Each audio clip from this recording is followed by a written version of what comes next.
Welcome, everyone. I've been really looking forward to this conversation. I'm joined today with Kevin Cope, the founder of Acumen Learning, as well as Ben Cook, the president of Acumen Learning, to discuss a little bit about their new book, Business Acumen for Sales Success. And Kevin, I think you actually have a copy with you, so we I can do. show. Yeah, there we go. We can actually show it. It's real. So today we want to talk not just about the book, but talk about why it exists and why now. So my understanding, and this is something, Kevin and Ben, I want to talk to you about. My understanding is that this book didn't start as just a publishing idea. It started more as a pattern that you kept seeing working with our clients, and the same gaps kept showing up again and again in sales conversations, especially at a high level. So as everyone knows, there's a lot of sales books out there, but this one feels different, and I want to unpack some of the reasons why. So Kevin, Acumen Learning has worked with organizations for over 20 years, many of the larger publicly traded organizations, 34 of the Fortune 50. So why did now feel like the moment to write a sales-focused book? Yeah, great question. And maybe if I back up a bit, you mentioned, our beginnings, actually 2002. So this is our 24th year of business. And after starting the business, we actually, perfected our content, which is business acumen, which is helping people really understand how a company makes money and then allowing them to make good business decisions. So we went 10 years in delivering that content before we authored our first book, Seeing the Big Picture. And fortunately, that became a #1 Wall Street Journal and a New York Times bestselling book. And so that helped propel our business. And again, we'd been delivering the content, kind of perfected it, created a book around it. The content was originally targeted for general audiences, mid-level managers, leaders, et cetera. It's really expanded to executives and also frontline folks. Well, we've also found that an audience that really has become prevalent for us is sales audiences. And so we've been delivering this content for sales organizations. Boy, Ben, I got to say it's, more like 10 to 15 years at least, probably even from the beginnings. But there seems to be even more of a focus in the last few years. And so given that high demand, we thought, well, it's time to write a book about business acumen for sales success. So thus the new book came into being. Would you term this as a new sales methodology, or is it more, can it marry with whatever sales methodology people are currently using? Yeah, I'll take that one.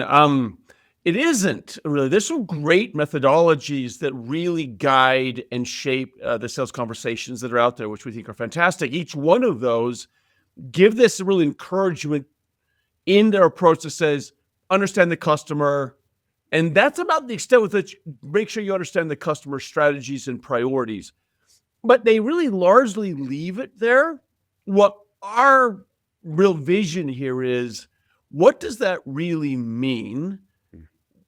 How does it change and adapt based on the different customers that we have and the industries that we sell to? And so this really overlays with really that broader swath of sales methodology, but then gives a much deeper kind of fluency and usability to how do I digest very quickly what are the strategies, priorities, economics, business realities of the customers, so that those methodologies that can be employed are much deeper in its relevance, really, for the customers that you're selling to, that are sitting typically on the other side of the table. You're selling across the table, how to be much more relevant. You're really understanding these things. It gives them a lot deeper partnership opportunity. So Ben, another question is I know you probably as much as anyone at Acumen Learning for the last 20 years, you've worked really closely with a lot of sales teams. When deals stall, what do you see breaking down most often in those conversations? Well, there's several, but I've got two main things that it feels like are really thematic across deals that stall. One is the customer cares about things that you don't know they care about, or you care about things they absolutely do not care about, or not relevant at this point. They don't fit with the business's kind of stage that they're in or the priorities they're dealing with. And so you really tend to be speaking different languages. You're dealing with an organization on the other side of the table who is in larger, more mature business. The margins look pretty good, and you think, well, that's a good situation. Well, the reality is they need to be driving market share. If they're struggling with that, then the real thing that keeps them up at night is, how do I expand, grow, innovate, speed to market with new solutions? And if your product or solution doesn't start to really plug into that story, they really don't care what the speeds and feeds or the realities are for the solution that you're trying to bring. That's just not what keeps them up at night. And so you start to get a sense of, the first thing that fails is you don't understand what are the pressures, business realities they're dealing with. And you certainly haven't been able to plug into your product or solution to that. That's one. The second thing is that the person that you're interacting with also has their own set of priorities, constraints, challenges, who they report to, and what does, that set of KPIs that they're dealing with, how does that fit into what you bring to the table? If you don't really understand their motivations, their problems, their challenges, it stalls pretty quickly. They're going to allocate capital somewhere else to the things that really keep them up at night. What kind of training do people typically get around understanding, their customer's business? Let's say they're not working with Acumen Learning. So what kind of training do they get, and why is that? I guess, why is that a gap?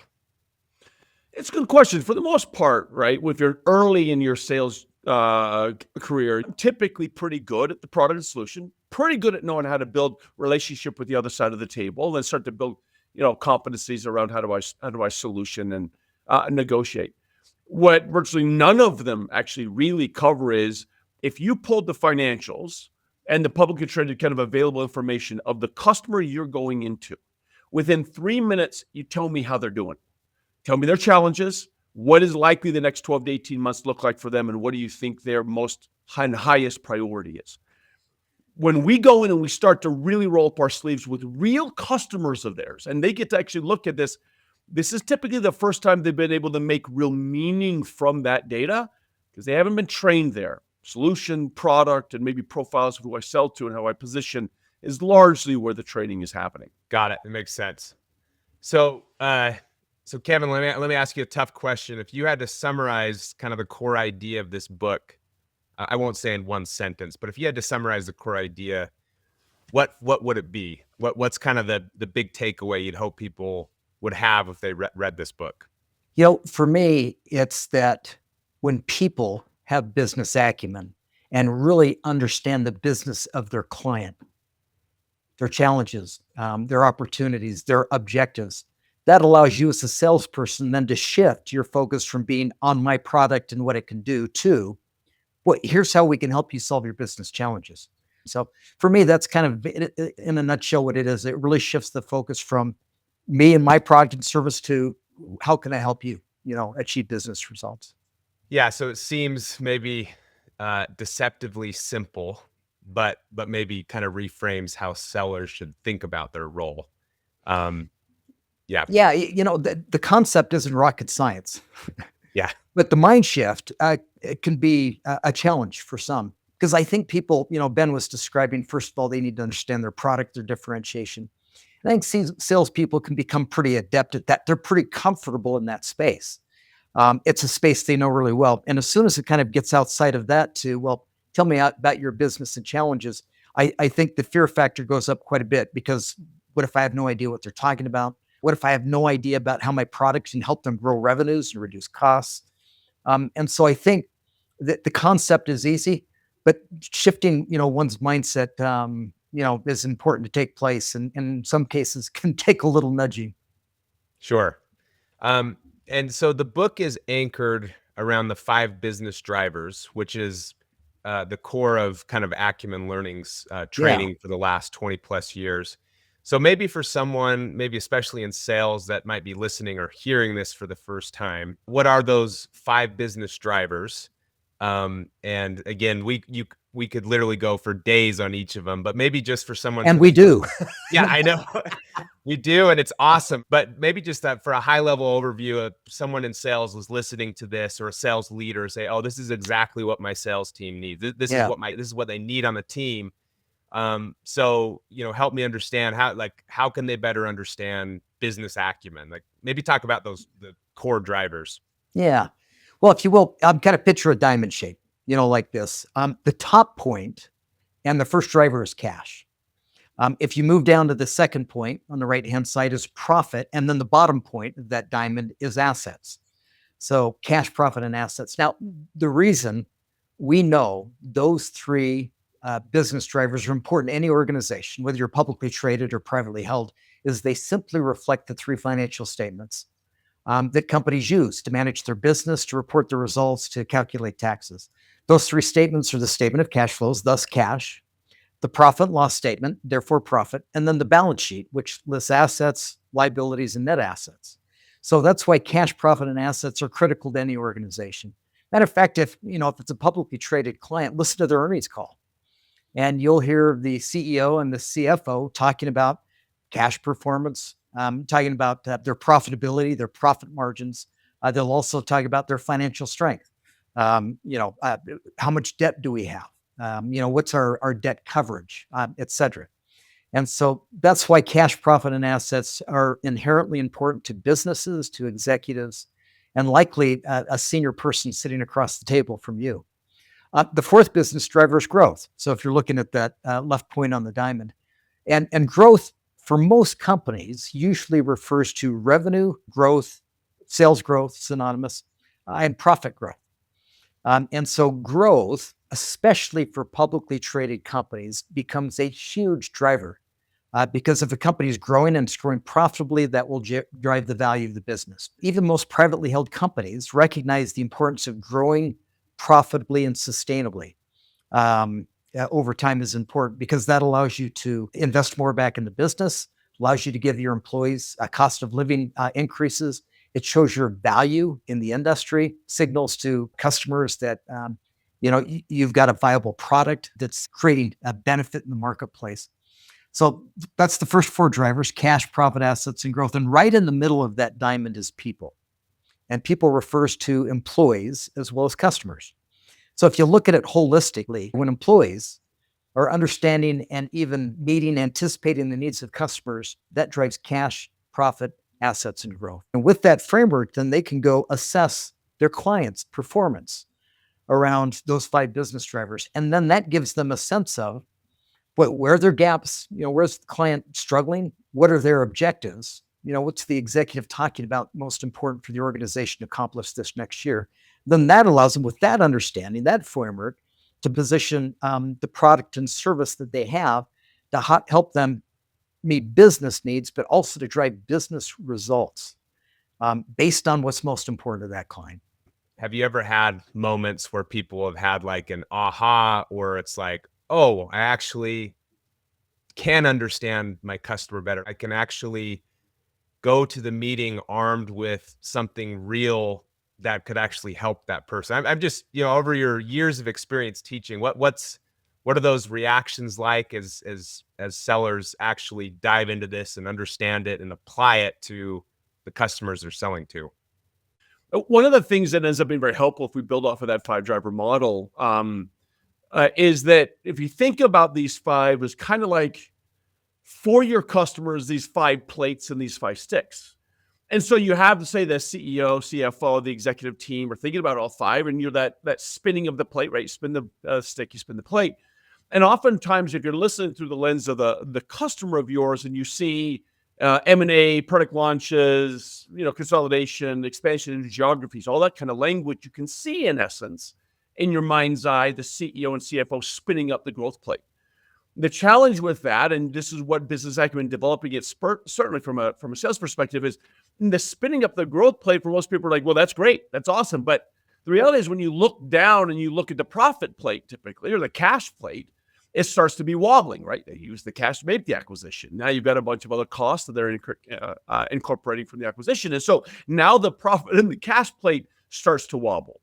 So where do you think they're going to go next? So now it's an adjustment from the growth story to now to be able to pivot as a salesperson, not to have been supporting the growth story for them, which you likely have been doing, to now shift your solution and priority and kind of positioning to, now I realize their costs are going up, their profitability is under some constraint, and likely the executives are now trying to spin up the profit plate and the cash plate. The challenge with the real hyper focus there, if it's absent of other things, they look then at the people plate, a culture plate or a quality plate, and that starts to wobble. And so these salespeople thinking about these 5 drivers in its dynamism, in its constantly shifting in different ways based on the strategies and the bets that your customer's making, allows you then to shift how you position your solution from this enables your ability to grow and expand from my products and solutions, to how it drives efficiency, standardization, speed to market, which can also drive then cost down and margins up. And so it's being very attentive to which plates are being attended to and which function that I'm in front of cares about which plate and why. And then the real art is, how do you ensure that your articulation of your product or solution speaks very directly then to what is that plate that is likely wobbling? So now you're relevant, much more kind of on top of what they care about right now. And so it's this constant assessment of the shifting landscape that your customer's dealing with, also understanding your customer's customer or your customer's competitor. You get a sense of their landscape. So many times, the last point I'll make here, so many times salespeople go in because they think they understand their customer well, and they have these rules of thumb that says, boy, profits are up. That's good. Well, profits are up, but sales are way down. Their cash is down, their liquidity's down, and it's looking like there's some inefficiencies there. Now the challenge is, what does that tell me and how should I adjust? Most people in sales, did go to school in corporate finance or corporate strategy and get geeked up about that. We help get it very simply to understand those metrics and the trends and what that gives you this intuitive muscle to, as you go in, do a quick look, as Kevin was describing, a quick latest executive letter, letter to shareholders, transcript, get a quick look at the financials. Not that you have to be a master there, but you've got some things to look for. We help shape and give you the guidance on what to look for and what that means and how that might shape your value statements that you give. But now it's selling from a business mindedness rather than just a product mindedness, or I'm building a relationship with customer mindedness. And that builds much deeper relevance, much deeper kind of deal size, much higher hit rate, because you're really a business partner with them, not just a vendor. Would you say that, I mean, you've worked with some of the greatest companies in the world and their sales teams, and probably have seen a lot of rock star salespeople. Do you think that's kind of the main differentiator between a strong seller versus just average? It really is interesting, right? Those that are the top performers, they see themselves as business people first. It happen to have a mechanism with which to enable a deeper, broader partnership that is solving business problems. That's how they define themselves. My product solution is a mechanism with which problems get solved on the other side of the table. But they don't come off as wanting to pitch something, sell something. They're very consultative. They understand the business realities, the pressures, the competitive landscape that the customer is dealing with. They understand that stuff. And once that is understood, and what keeps you up at night, for example, from the other side of the table's kind of answer, then the solution gets curated based on what they now know and hear. But if you come in thinking you know what solution they best want, the problem is you get really embarrassed, unfortunately, in some of these meetings, or get the meeting ends pretty quickly because you really haven't seen me as a business enabler for you. It's just someone who's looking for selling a product and see if I can do that by the end of the quarter. And so they come off much deeper, business credible, much more strategic. The products and solutions are just the pull once you really deeply understood that. Going back to this book, Business Acumen for Sales Success, there's a lot of sales books out there.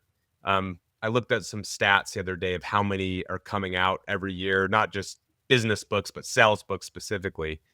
What What makes this book different compared to everything else that's out there in the market? Yeah, I'll take a stab at that, and then Ben can correct me. But I think the vast majority of sales books are really about methodology, and there's a lot of good stuff out there. I mean, really world class, sales curriculum, sales approaches, et cetera. And so we're not trying to take that away from anybody. Matter of fact, we're not trying to give you a whole new system. We're trying to take whatever system you use, whatever sales training you have, whatever methodology you have, and it really give that a boost, to really kind of supercharge it from the standpoint. And Ben mentioned this earlier. Most sales methodologies sort of skip over the idea of, well, understand your client's business. They just, as Ben said, most methodology assumes you have that. We've experienced huge gaps in that, not just in the sales organization, but throughout all the organization, which surprised us at first. We really thought that our business acumen content would really be good for frontline kind of folks, because most everybody understood it. But the gap is huge, Stephen, surprisingly big. You can go into VP level, senior VP level in well-known organizations.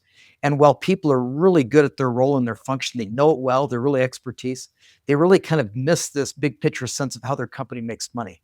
What are the most important measures we're focused on and how they can be, improved? What can I do in my role to even improve those? There's a big gap in that. And so with salespeople, it's the same thing. Again, really good at selling, really good at positioning product, et cetera. But the gap is that really important understanding of how my client's business is performing. What keeps them up at night? What are they, wrestling with? What are the key objectives they're trying to accomplish this next year? And without that understanding, again, you're self-focused around your product and service.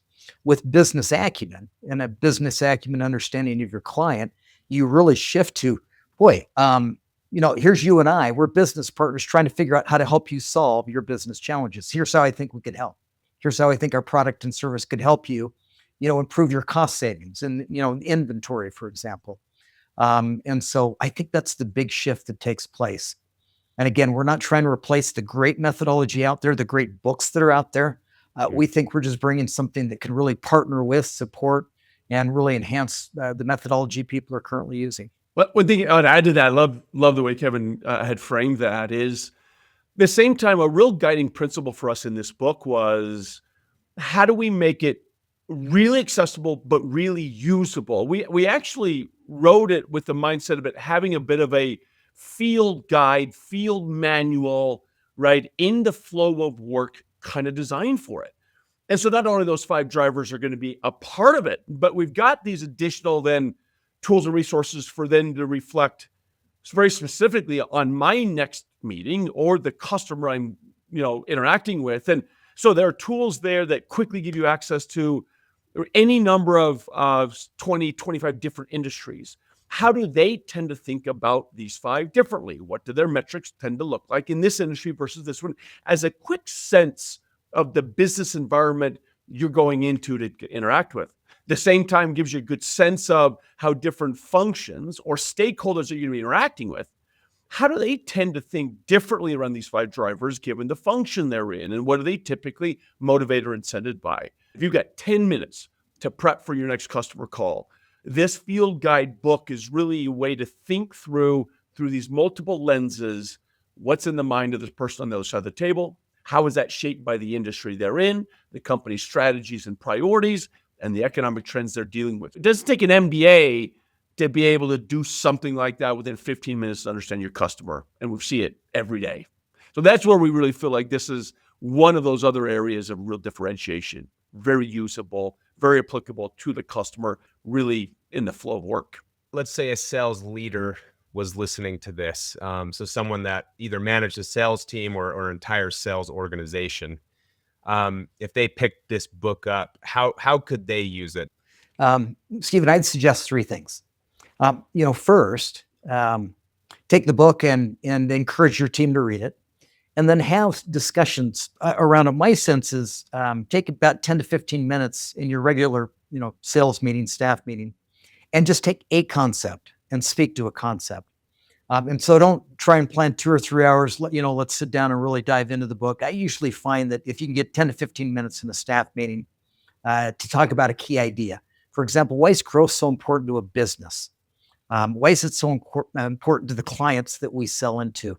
So that'd be step number one. Have some good discussion around the book. I do it bite-sized pieces. The second, as a sales leader, I would use the content in my coaching and call plan reviews with my sales folks. So, for example, if they're sitting down and reviewing a client plan, call plan, etc., pose the question: so, how's that company doing? Financially, how's their business performing? Are their revenues growing? Is their profitability growing? What kind of big challenges are they describing, in their current business right now? So, in that coaching environment, start asking a few business questions regarding the salesperson's client that they're currently focused on. So that would be a second thing. And then third, you mentioned this. We've been delivering this content for 24 years to every industry you can imagine, every client, every level within an organization, every role, every function, and significantly in the sales function. And we'd love to help out if it's something that resonates with you. We provide very customized, either in-person, self-paced, or virtual training. So we'd love to have a conversation with you around that. That's great. So kind of wrapping up here, I have two kind of final questions. What's one thing you hope changes because this book exists? And then the second one is, what's one mistake sales teams should stop making immediately? Yeah, go ahead, Ben. Well, one of the things I really want them to do coming out of this resource and be able to use it is every conversation you have with a customer should sound and feel different than the one you had prior. It's positioned differently because it's a different buyer, it's a different company, it's a different industry, it's a different stage of business. The way you approach the questions, the insights, the value statements that you're giving has to be adapted. Right? This is not quantum mechanics, but it takes intention and some thought around it and a set of really simple tools, which is what we're trying to offer. So every conversation, have it really intentionally framed to be most relevant to the function and to the company and to the industry and to their strategies. And now you really can start to speak from a business's financial and a strategic set of priorities. But if you found an approach that works and you've been writing it for a while and it seems to work, we invite you to start to kind of start to employ some of this stuff as a deeper and broader way to bring some of that relevance. If you're new to the sales story, this is a great starting place to have a set of framing and a mental model. Those 5 drivers, you can ask a question in any one of those 5 to start the conversation with your customer. Just choose one. What are your growth strategies over the next 12 months? It looks like you're doing this and that. It looks like you're spending a lot more in research and development. It means you've got a lot more kind of products to the market over the next few years. Where are those growth vectors that you're really excited about? So then that starts to shape where you can kind of play into that story. So every conversation, be curated, be it unique, make sure it's deeply relevant in this situation. That's going to be different for every conversation. Yeah, thanks, Ben. So let me respond to those two. And let me start off by sharing an experience from just today. I was on a sales call with one of our sales team. And about 10 minutes before the meeting, I looked the client up. I went to the CEO prepared remarks from the last earnings call. And within about 3 minutes of reading, I got really clear that revenue growth is a top priority, and they did well this last year. Profit growth is another huge priority, and they did really well this last year around those two things. I also got a sense of 2 or 3 other key measures they're looking at, and then a couple of strategies. So when I got on the phone with this client, when it was appropriate after pleasantries and hello, I said, boy, congratulations on a great quarter. You guys really did well. And I was really excited to hear your CEO talk about, your performance. And immediately the mindset of the conversation and the tenor of the conversation was different. It wasn't about, hey, wanted to touch base with you again about that business acumen training you were considering. It was more about, boy, congratulations on a great quarter, and really noting how this is important to your CEO. And so that sends a whole different message than me getting on ready to talk about how our product and service can help them. It really shifted it more from I'm paying attention. I'm prepping. I'm seeing what your company is doing well, and that puts me in a better position to be able to advocate for what we're doing. In that, I've got a context for how I think we can help their business. So, first thing, in essence, that I hope happens differently on a call is that people are taking, sales folks are taking some time to understand the client's business. And the second thing, what I hope people stop doing is coming in with so much comfort around their product and service that they are completely disconnected about helping the customer solve their challenges. I'm so geeked up about how exciting our product is and what it can do, and I can talk about it for days. But shifting that, stopping that focus on me and more on your business, and here's how we can support you. Again, that's where a trusted business advisor comes in. Somebody who is kind of able to, here's you and I looking at a challenge you have out there, and how can we solve that together? Versus, hey, I got what you need, are you ready to buy? So anyway, hopefully that adequately answers your two really good questions, Stephen. Absolutely. No, this has been great. Kevin and Ben, thank you both for your time. We're really excited about this book. For those listening or watching, we have links below this video or audio where we link to the book, Business Acumen for Sales Success, as well as other tools and resources related to the book. And again, just to emphasize, if this conversation or anything we said today resonated with you, and you feel like this is something my sales team needs, or the salespeople within my company need, please reach out to us, because we'd love to help you. It's truly something we're passionate about at Acumen Learning, and we're really excited for the launch of this book. So thanks everyone for spending time with us, and thank you again, Ben and Kevin. Thank Thanks, you, Stephen. Stephen.